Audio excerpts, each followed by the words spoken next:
बे समाव जोबोदनो मोनसे गिदिर खौरां नोंथांमोननि गेजेराव बड'लेण्ड बुब्लिया लानानै फैदों।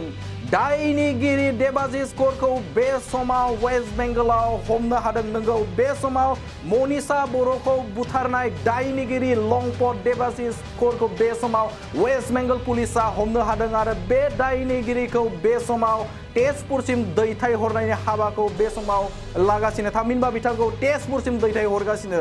नंगौ, बे समाव मोनसे गिदिर खौरां, बिग ब्रेकिं निउज नोंथांमोननि गेजेराव लानानै फैदों। मनीषा बर'खौ खास्रि बिस्रि बुथारग्रा दायनिगिरि दुथां देबाजिस करखौ बे समाव पुलिस बिफाना हमनो हाबाय। बावैसो सिगाङाव नोंथांमोना नुनो मोन्दोंमोन, थामहिनबा फुंबिलिनि 10 रिंगानिफ्राय मोनसे रेलि दुलाराय बर' फरायसा आफाद, बर' थुनलाइ आफाद, ट्राइबेल संघ आरो गुबुन गुबुन दैदेनगिरिफोरा, सनितपुरनि गुबुन गुबुन दैदेनगिरिफोरा मोनसे रेलि लादोंमोन आरो हानजा सुरदोंमोन।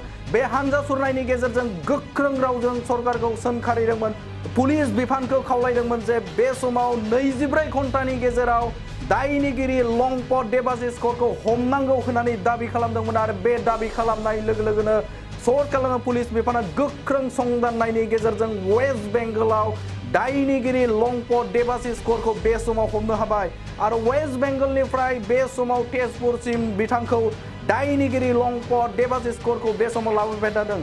जोंनिसिम खौरां सौफैदों, बिग ब्रेकिं निउज बे समाव जोंनिसिम मोनसे गोख्रों रादाब जोंनिसिम सौफैदों जे दायनिगिरि मनीषा बर'खौ खास्रि बिस्रि बुथारग्रा दायनिगिरि देबाजिस करखौ बे समाव वेस्ट बेंगलाव हमनो हाबाय होननानै जोंनिसिम खौरां सौफैदों। बे समाव नोंथांमोननो बड'लेण्ड बुब्लिया मोनसे बिग ब्रेकिं निउज नोंथांमोननि गेजेराव लानानै फैदों। मनीषा बर'खौ खास्रि बिस्रि बुथारग्रा दायनिगिरि दुथाङा खारखुमाना दंमोन आरो बे खारखुमाना थानाय दायनिगिरिखौ बे समाव पुलिस बिफाना हमनो हाबाय आरो बे जोबोदनो मोनसे बाख्नायजाथाव पुलिस बिफाननि मोनसे खामानि। मानोना 24 घन्टानि गेजेराव बावैसो सिगाङाव मोनसे दाबि खालामदोंमोन दल संगठनफोरा आरो बे लेखायैनो बिथांमोननि गोख्रों नाजानायाव बे समाव वेस्ट बेंगलाव देबाजिस करखौ, दुथां देबाजिस करखौ बे समाव हमनो हाबाय। बे समाव नोंथांमोननो बड'लेण्ड बुब्लिया मोनसे खौरां लाबोबाय। गय गायग्रा आबादारिफोरनि थाखाय मोनसे मोजां खौरां। थापा नार्सारियाव मोननो हागोन जाखांफु लाइमोनफोरजों बानायजानाय हाजो आरो हायेनावबो गायजानाय अर्गेनिक गय फुलि।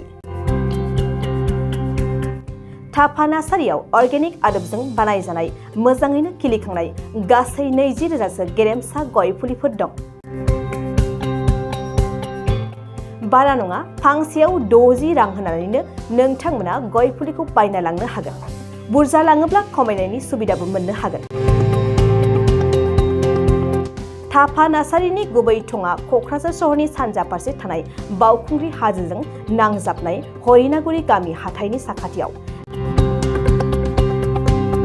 बे अर्गेनिक गय फुलिफोरखौ लांफैनोब्ला नोंथाङा 8011837272 नङाब्ला 9707460226 जानबुं अनजिमायाव थोंजोङै जगाजग खालामहरनो हागोन।